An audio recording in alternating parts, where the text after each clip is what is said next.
It all started with a very simple idea. Tell the stories of how successful middle market CEOs made it to the corner office. I'm Brant Handley, founder and managing director of Resource Options International, or ROI. We're the USA's premier executive search firm focused exclusively on empowering middle market companies to attract, hire, and retain A players while transforming top executives' careers and lives. ROI's Into the Corner office is dedicated to discovering how middle market CEOs advance their career, and we're making these remarkable and sometimes quite unbelievable stories available to you for the very first time. Listen and learn about the challenges they've overcome, the interesting people they've met along the way, and the lessons learned that steered these executives' unique journey into a middle market corner office of their own. I know you enjoy these CEO stories as much as I've enjoyed recording them. So thank you for listening today. And if you like what you've heard, rate us on iTunes or wherever you get your podcasts. I'm looking forward to you joining me on the next great middle market CEO adventure into the corner office.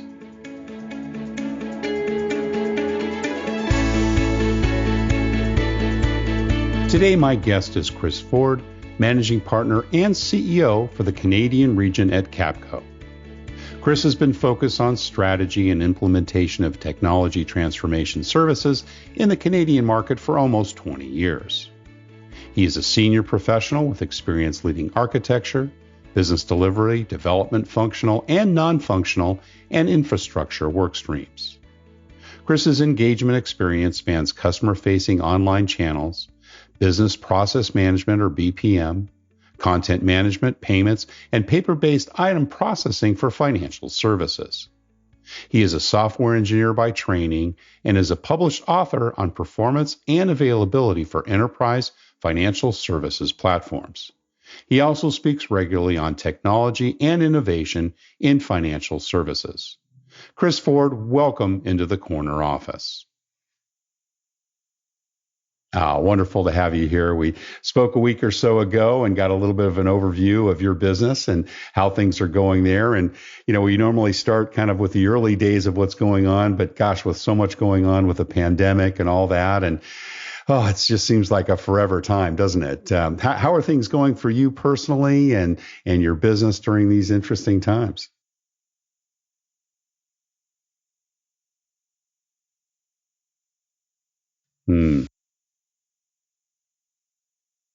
No question.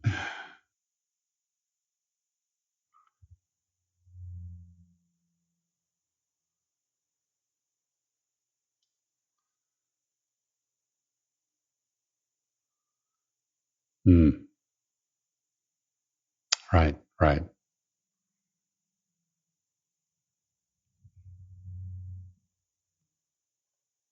As is recruiting, and I will know that. Yeah, so we have similar sympathies, but I have to say that financial services has been incredibly resilient. Both top line revenues as well as expense management, they've been having fairly strong results. And if you discount the provisions they're taking for credit losses, which look like they might not be as bad as expected, the industry's strong. So as a result, we've been able to hang in there. We didn't have Fantastic. a growth year, but we hung in there and protected our workforce, and we're going to come out of this a lot stronger.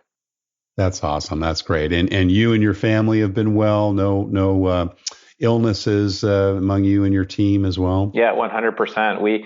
We had 3 people who experienced COVID very early, but in our Toronto headquarters, we have about 600 people. And since the pandemic began, there's only 3 people within our immediate workforce that have been affected. So we've been extremely lucky. And then, of course, my family has been safe and well also. But thank you for asking. Great. Wow, that's awesome. Well, listen, I know you've been just a little over 15 years at Capco and have had a very interesting journey there. We'll get to that in a minute. But let's start with your early years. Tell us a little bit about where you grew up and what your early family life was like. Yeah, so I grew up in a suburb of Toronto, a place called Oakville, Ontario. I know Oakville well, believe it or not. My son did an internship. Yeah, he was with Ford, and of course Oakville has got a big Ford plant up there. So during his first few years, he spent 6 months there and dated a darling Canadian girl out of Oakville for many years, and have had a chance to visit that part of the world. Yeah, no, it's terrific. No, it's a great place, and I grew up right at the bottom of Ford Drive.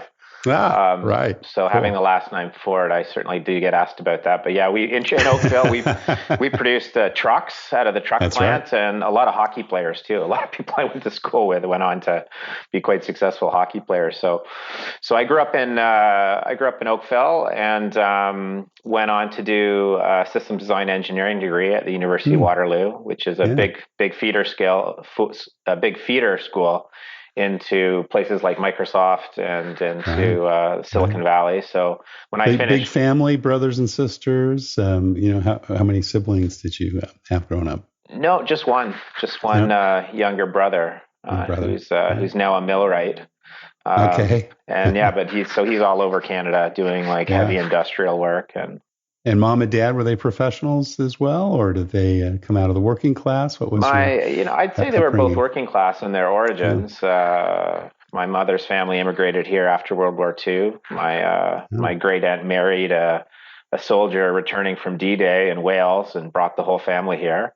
wow. And Wow. then my Awesome. father grew up in a rural town in eastern Ontario, but he was a chemical engineer, and my mother went on to be a school teacher. Yeah. Cool. And what about you in school? Were you a good student? Do you kind of pass it by or focus in on those things that you liked? What were those years like? Yeah, I probably was a good student. So, yeah, well, I took it fairly seriously at the time, and I kind of studied Sure. equally in all subjects, and I knew it was an important part of my future. So, yeah, I was a pretty good student. How'd you have fun? Anything playing sports? I mean, hockey, of course, would have been one of them, I'm sure, but other interests outside of that? I love to play basketball, Hmm. which is I tried not to be discouraged by the fact that I'm only 5'9", but I made the most of it, and Right. Right. just Cool. enjoyed spending time with friends and reading. Music was a big thing for me in high school, and Sure. I worked a lot too. I always, when I Yeah. wasn't in school, I was usually at a part-time job, but I always had fun at my part-time jobs as well. Entrepreneurial things you did growing up, in the States, we kind of grow up with the ubiquitous paper route. I'm sure there's some of that goes on, or were you more, doing work that was more retail or other types of things that were focused as you were getting older? Yeah, no, I had a paper route from the Yeah. time I was, I guess, 12 or maybe 11 or 12 actually. And Right. I guess my entrepreneurial roots, I created with my friend one Halloween a pumpkin recycling business, and we called it Ah, Pumpkins Are Us. And I love it. yeah, we got like painters coveralls, and we decorated them with orange pumpkins, and we went door to door, and we told people that we would environmentally dispose of their pumpkin for the low fee of $1.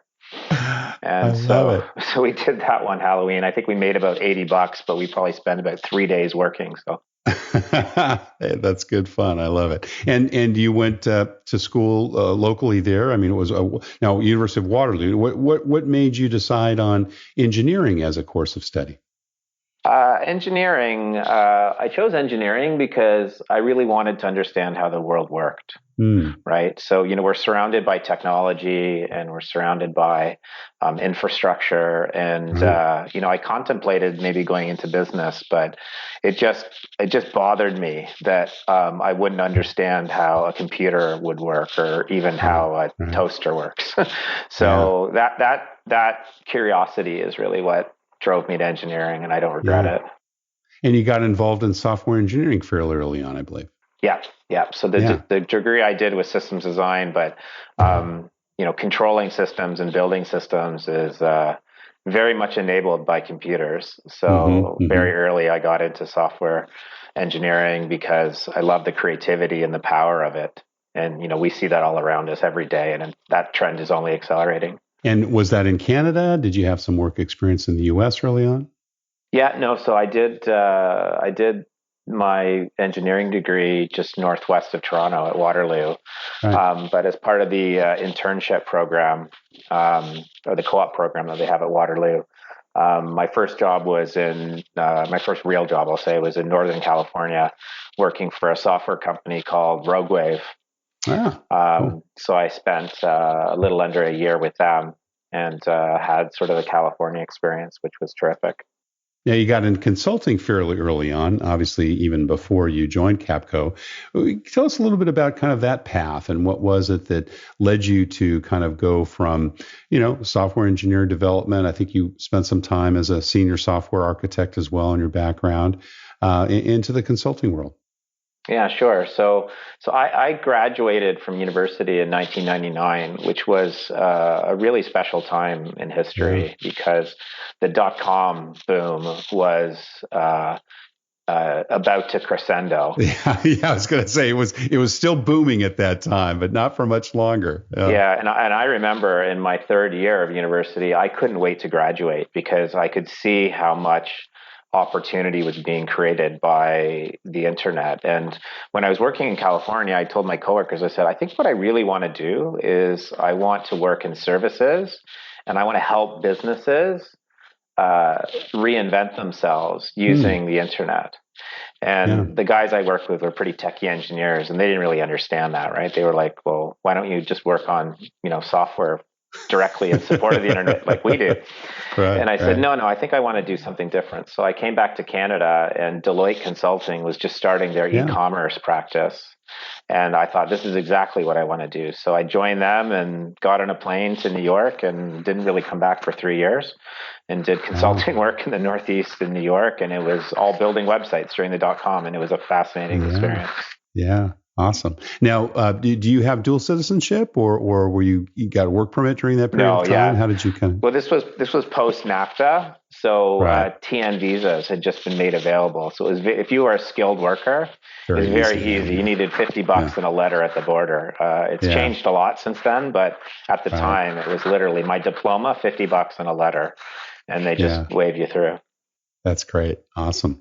And when you, obviously in those first 2 or 3 jobs in getting to Deloitte, were you involved in managing people at all? Did that come a little bit later in your career? When did you kind of, move into that level of responsibilities? Yeah, I can't say I had direct people management responsibility. I had increasing roles of, seniority, but I was supervising technology, right? So I was managing a development team, or I was managing the design, or I was managing the target architecture. So I was managing, but it wasn't people so much that I was managing. And then, but much later in my career, not until in my 30s, did I really start to have some people management responsibility. And that was a big transition. And I'm, sometimes I wonder, I'm still learning.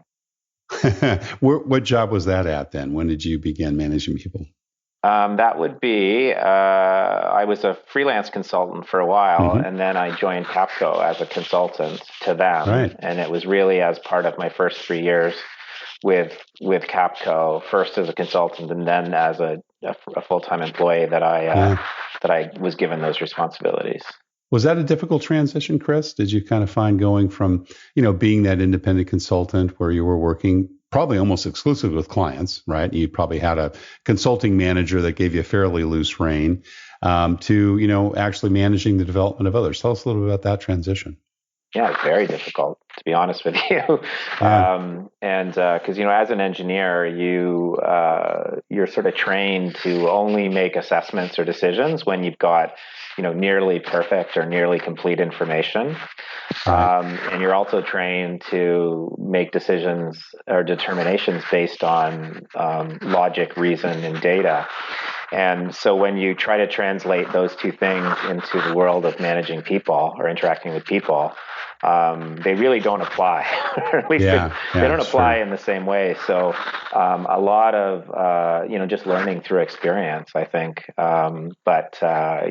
I look back and sort of cringe at some of my behaviors when I first had to manage people. But, now when I see those behaviors in people who, work in our organization, I'm able to, from a place of authenticity, give them some advice and coaching. So you talked about, obviously some of the challenges that you had in those early years. And, of course, a lot of the times we take a look around others, right? And certainly kind of adapt some of their styles or those that have managed us. if you think about some of the things that you experienced when you first were working for others, were there some behaviors that you identified that you said, gosh, that was really good. I want to use those type of behaviors when I work with others. And then conversely, were there also behaviors that you saw that said, boy, wow, when I have a team, I'm going to be working myself a little bit differently. Share us a little bit about that. Yeah, and there's maybe a uh, couple of elements to your question that I'd like to address. Yeah. So, the first is that in the first 10 years that I worked, I was very conscientious, and I never said no to work, and as a result, I was probably somewhat exploited, and which was okay. I've always enjoyed work and liked working, but I look at the organization that I have responsibility for now, and I don't want people to have to work as hard as perhaps I did, without sort of the acknowledgement or the sort of the partnerial relationship that I think employees and employers should have in a healthy configuration. So, without going into the specifics, there's a lot of things I experienced in a more traditional hierarchical workforce that I try to eliminate in the business that I'm responsible for now, and I think I've been pretty successful with that. There's always room for improvement, but that would be the first thing. And then in terms of emulating behaviors that are effective, but yes, that makes sense. But I find that, as a leader or as a manager, we all have to find our own way. Right. And an important part of leadership or management is like real empathy and sincerity, which means that you have to be the manager or the leader that you are, right? Not that someone else is. So, one of my mentors, for example, incredibly talented individual, and has done great things and continues to do them.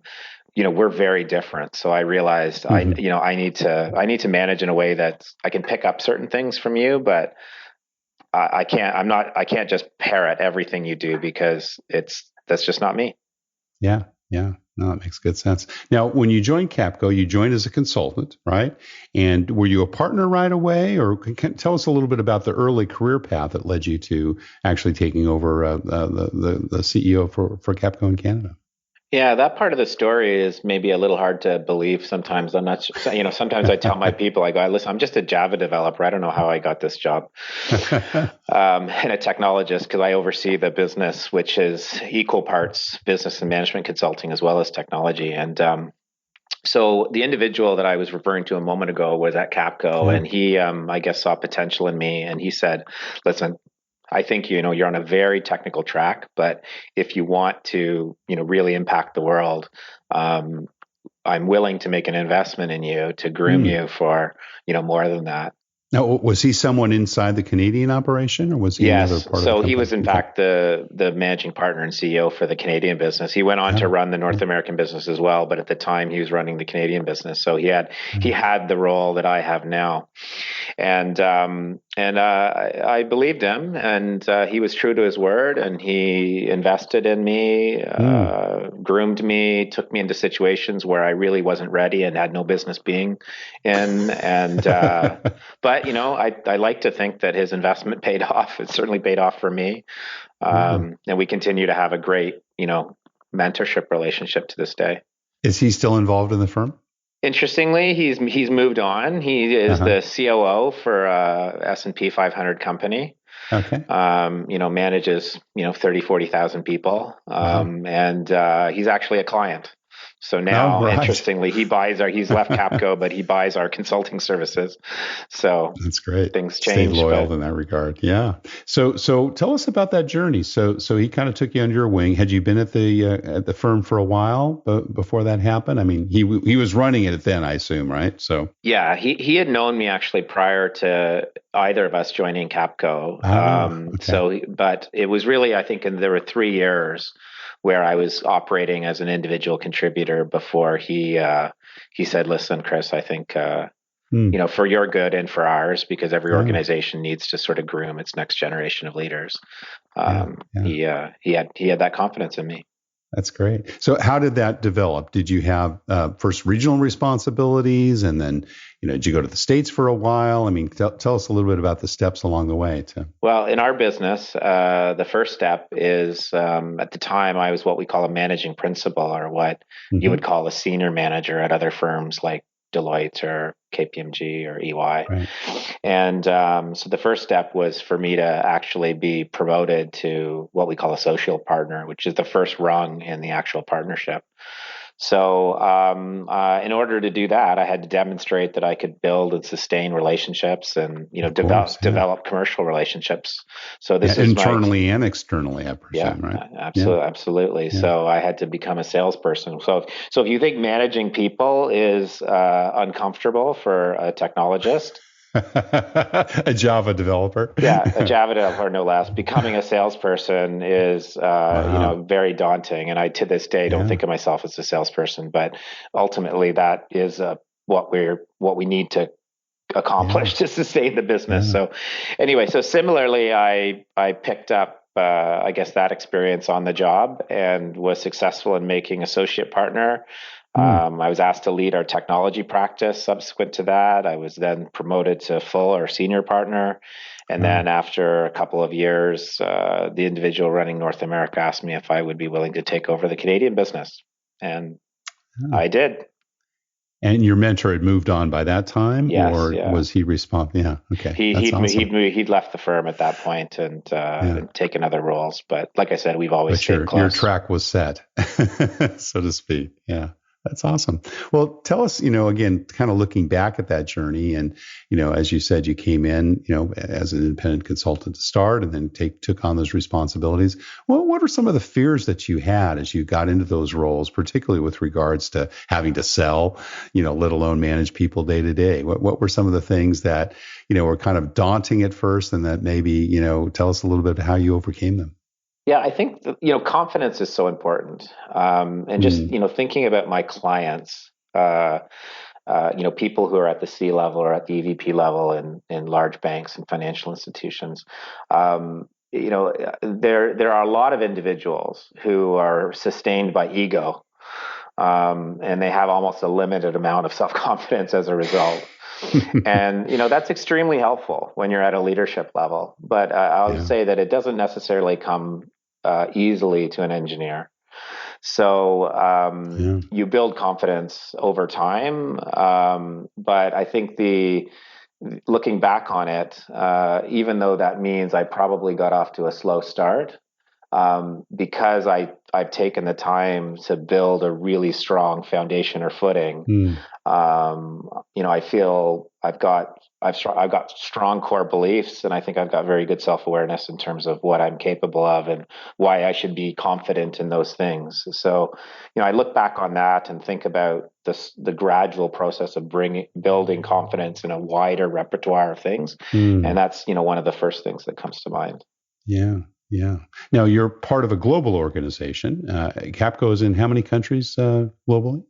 How many countries? That's a good question. It would be 20 plus. We're in all the major financial centers in the world. The only place where we don't have a presence at the moment is Australia, but pretty much anywhere where they have a bank and can rub two sticks together, we've got a business. And the Canada business, one of the largest, correct? That's right. So and did it start originally in Canada, or was it in another country? No. So first of all, Canada is one of the three largest businesses. So the U.S., the UK, and Canada. UK. Yeah, really drive the most volume in our global business. But Capco was actually founded by an individual named Rob Havert in the late 1990s, back when I was graduating, and he had a vision for a consulting firm that would focus only on financial services. And it was founded in Belgium, but offices in Toronto and New York were opened up almost simultaneously. And the Canadian business has always been a very strong business ever since. When I joined, though, I will tell you there was only 30 of us in the Toronto office, and now, as I said, we're over 600. So it's been a ride. That's incredible. And how many Capco employees worldwide? It varies on the day, but I think between 5,500 and 6,000. Yeah. Yeah, fantastic. Great ride. And what's kind of your ambitions moving forward? Would you potentially move to that global CEO role? Is that on your radar screen, or you happy where you are and want to continue to build the business there in Canada? All right. So assuming that Lance Levy, to whom I report, is not listening to this podcast, we won't send it to him.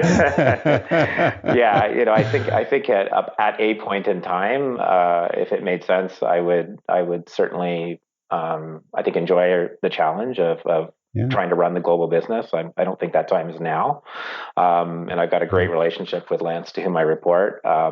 But yeah, at some point in the future, having responsibility for a larger geography and ultimately Capco globally, I would get a lot of satisfaction out of that. But all in good time. That's awesome. Tell us a little bit about the culture of the company and what maybe how that might be differentiated a little bit in Canada than some of the other operations. Sure. Yeah. So, culture, there's a great quote, right? Culture beats strategy, 6 days a week, 7 days a week, right? and so if you get people who are talented people who respect and admire each other, and you give them really high quality work that's interesting and purposeful, then you've got the ingredients for an incredible organization and culture. Right. So we do those things in terms of try to supply interesting work and maintain sort of a high quality in our talent pool, because we are a people business. But we also try to have a lot of fun at work. Who was the guy? He passed away recently, but he built the store that was selling, what was it, shoes online? Yes. Zappo. Zappo, yes. Tony Say. Yeah, that's right. Yeah. So I was reading about him, and he really believed that fun was an important component of work, right? And it breaks down barriers, and it just gives people an energy. So we try to have a lot of fun. We try to be unconventional, meaning just because something's always been done this way, that doesn't really mean anything.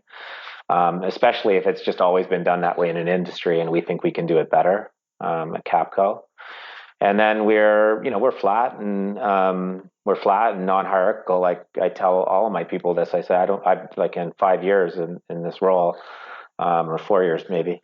I've never refused a coffee, lunch, drink invitation, or just one-on-one meeting with anybody in the company at any level. So we operate pretty flat, and we're we take our clients very seriously, but we don't take ourselves seriously. That's one of the lines I like to use. I love it. That's great. And would you say that's pretty much a global cultural approach as well, or do you kind of have your own opportunity to spin that a little bit with Capco Canada? Well, I think, every region is for any business, I think, is going to have its own local flavor. Sure.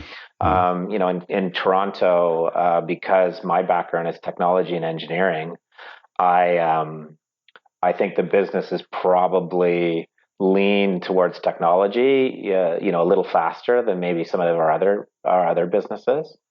But that's normal, and it's just a function of the local leadership and kind of the local, the local country or regional, specifics. But no, I think generally speaking, our values are. And the characteristics of the business are pretty consistent. Yeah, I think so. Yeah, cool.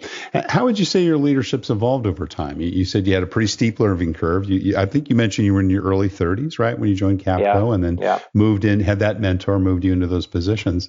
Looking back at those 10, 15 years now that you've been there, what were some of those things that you think, you've really changed, or perhaps your belief system has been challenged a little bit and you've made modifications along the way? Yeah, the number one thing I think that jumps to mind is patience, right? When I think all of us, when we're younger, are impatient. But I can identify with that. Yeah, but as you get older, you definitely, and especially as you have positions of more responsibility, you need to know when to be patient. Yes. And when it's okay to be a little bit impatient. And I will say 3 kids and a wife with a short temper have definitely taught me in my personal life to become more patient, but certainly at work and with clients and with colleagues as well. That patience is a learned behavior, especially for a lot of us. So that's the first thing that Particularly in jumps to management.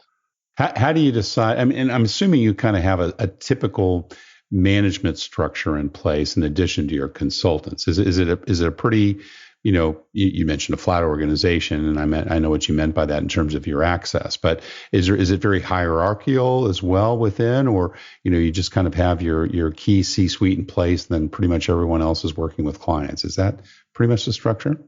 Yeah, well, historically, like we're a partnership, right? Okay. At least in name, like we're privately owned, and some of the partners have, ownership units in the company, but we're not a pure partnership in the way that Right. some of the accounting firms are, for example. Yeah. But we really do take the spirit of the word partnership, and I really do consider myself one of the 15 partners that work out of our Toronto office and for the Canadian business. And as much as possible, I believe we should make decisions together Hmm. as a partnership. Ultimately, I have the tie break, and sometimes, the right thing to do is for me just to make a decision. But when there's time for consultation and when it makes sense, I learn from my colleagues, and I think we make better decisions that way. Yeah. And because I've worked alongside of these partners, some of them I used to work for, Right. I can that imagine. Yeah. we become friends, friends and coworkers and colleagues, and so we have very good personal and trust relationships between each other. The average partners has a tenure of probably 8 years. Right. So you really build, durable relationships in that time. And so I would say, yeah, it's very much a trust-based environment. It's very much Yeah. non-hierarchical. I'm there to coach. I like the term subservient leader, Hmm. which you're probably familiar with and your listeners. Very much. So, Yeah. not a lot of structure, but big focus on trust and Yeah. personal relationships and getting the right kind of team chemistry. You'd mentioned that some of the partners, obviously that you work for, now work for you, right? I mean, technically, right, from a management standpoint. How do you make the decision, particularly with those relationships where you're now in a managing role? When to micromanage and when to kind of let them stay in their own sandbox, so to speak. I mean, are there times where that becomes a little more difficult for you? Yeah, I think maybe at first, but Yeah. now that I've been in role for the time that I have, I don't get that sense anymore that Right. I have to kind Yeah. of earn the trust of some of the individuals. When it comes to how much rope to give people, um, I generally I generally like I don't like to cut across my people and tell them, Yeah. no, this is what you're going to do because I'm the You boss. err on the side of more rope. Yes, and I find people have to learn their lessons sometimes. Like we had a couple of guys in our business a few years ago. One of them still with us, the other isn't, and they had this opportunity with a few insurance companies in South Africa, and they wanted to fly there desperately to try to close some of these opportunities. And I told them for a number of reasons, I'm like, guys, this is never going to happen. So, Right. but they were quite insistent. So I said, all right, well, the first thing is let's see how serious you are about this. If you're going to go to these meetings, you're flying economy, not business class, which we would normally allow. Right. And I said, I don't recommend this. I don't think it's a good use of your time, but you make the decision.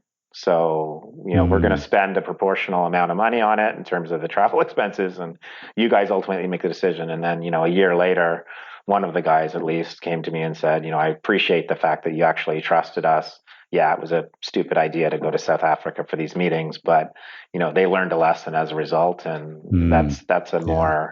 that's a better investment, I think, than Yeah, that's right. That's right. resenting me for the next year because Yeah, by telling them not to go. Yeah. Oh, good example. Love that. You're obviously growing, you're hiring people in. How do you kind of make the decision on, making that investment in people that you hire? What do you look for, Chris? yeah. So I was reading a magazine article about Warren Buffett. This is like Mm, probably quite a few years ago. And he made now Warren Buffett doesn't hire a lot of people. I think Berkshire Hathaway is only 100 people or something like that. But anyway, right. he made this Right. comment that when he hires people, there's really only three things he's looking for. One is aptitude, which is intelligence, Mm-hmm. problem solving. The second is enthusiasm and work ethic. Like, are people actually interested in what they're doing? And as a result, do Right. they enjoy it? And are they willing to get purpose from it, et cetera? And then the last was, just personal integrity, right? Is this the kind of Mm-hmm. person that Mm-hmm. you can trust? And he said, if Yeah. you hire people who have those three qualities, that really anything is possible. And that's how you build a great organization. And, Mm. so I've always remembered that, and I've told this story many times, but that's what we look for basically in people, and we put a lower premium on actual domain experience or knowledge. Like, it's obviously Mm-hmm. Mm-hmm. important in some situations, but 6 out of 7 days a week, give me the person who has those three qualities over somebody Yeah. who's bringing Yeah. other things to the table. I think I've read that same article, and if I recall, he was asked kind of a follow-up question as well. How do you really get at the integrity one, right? Because that's the toughest part of those three. How do you go about that, Chris? What kind of questions do you ask, and how do you kind of get under people's resume and their background with regards to really determining whether or not they have that level of integrity and are going to be a good cultural fit for Capco? So I don't do a lot of our kind of human or behavioral interviews anymore, Right. Sure. and there's only a selective number of people that I myself interview at this stage, but Of course. Yeah. and I feel like this. I'm tempted to say that I just have this incredible intuition and sense for people, and that I'm never wrong. But that would be untrue, right? Mm. I do think that making somebody comfortable with you in the interview process, Mm. so that they can be as much their true selves as possible, I think is certainly part of it. So Yeah. I Yeah. don't when I meet somebody, it's about getting to know them and having a conversation. It's not about a stiff Mm-hmm. uh, I'm not trying to put them through a gauntlet of difficult questions necessarily. And I don't know, hopefully you get a feel for the person. Cross-checking what different people are saying about an Yeah. individual and what their experience is an important part of it as well. Yeah. And then, sometimes you get it wrong, right? And Sure. within the organization, when you do get it wrong, you need to be willing to do something about it, to protect the company and to protect the culture and to protect the people who do work there. Do you have a favorite interview question or questions that you typically answer, or rather ask all the people you interview, or do you kind of roam around a little bit and try to get a feel for the person? Yeah, so I like to. I'm glad you asked this question. And I don't know if the example I'm going to give is going to be relatable to the people who might listen to this, but Mm. I like to ask questions where you give a person a problem and you Mm. ask them to just work through verbally, or maybe with the aid of a Yeah. whiteboard or a piece of paper, the approach to how they would solve the problem. Yeah. And this is not the questions that you get asked traditionally, like, how many trees do you think there are in Manhattan, right? Which are these quantitative estimation exercises. The kind of question that I'm talking about is, my favorite is, how do you think a check, like a paper check, and I know we don't write many of those anymore, but how do Mm. you think a paper check is actually processed? So if I write you a check and give it to you and you take it to the branch, Mm. talk me through all the things you think need to happen before that paper check gets back to me, the Oh, person who wrote it to you. And it's interesting. amazing, the variation in performance. You get some Yeah. people who fully hypothesize without a lot of prompting, the whole concept of indirect clearing, netting, exception management, day two processing versus day one processing. Like, they don't get the names right, but they are able to construct it. And then you Right. get some Right. people who just don't even know where to start. And Yeah. you Interesting. can really see the difference. It makes a huge difference. And you're looking to see how they think, right? In how they set And I those can up. tell Yeah. both, Yeah. and with a question like that, and sometimes that's the only question I ask in the entire interview. And I can tell Mm. both things. I can tell approximately how much aptitude they have. And then the Right. people who I absolutely love are the ones who get so into the problem solving, they forget they're in an interview, right? Right. Right. Exactly. Then you really see their true personality, don't you? Exactly. Yeah. And but I I love love those it. people, right? The ones who really get Yeah. into the Yeah. problem, those are the best. Great, Chris. Well, we're just about out of time. A couple of questions, though, before I let you go. And, we kind of started with the pandemic and the impact that it's had. And so grateful to hear that, your family's well and you've had so few incidents within the company. Looking forward, in perhaps kind of looking a little bit back and looking forward, has Capco gone through a lot of changes that you will see that will really be necessary in terms of how you work in a post-COVID world, provided we ever get there? Have you moved to more of a remote workforce? Have there been other changes that have been made, or what do you see with your customers moving forward that is going to be different in 2021 and beyond? Yeah, so we were always resilient to this type of thing only because we are consultants, right? So, a lot of our consultants, they're home off. They are already based somewhere where we don't have an office, so they work remotely. Now, people aren't flying to client sites, but we're pretty to South Africa for the matter. Yeah, or South Africa, but we're pretty used to. We change settings pretty frequently, so that was, I think, an easier thing for us to adjust than maybe for others. In terms of the conversations we have with clients now, it's all about, well, do we need big premises anymore? My own view on that is yes, like we're a social species. In order to have high performing teams, you need to have propinquity, which is a fancy word for togetherness and face to face. So I think that the space that our clients has is going to change. Office space will change. And then there's other things that are going to make it change too, like 5G. There's no need for proprietary office networks.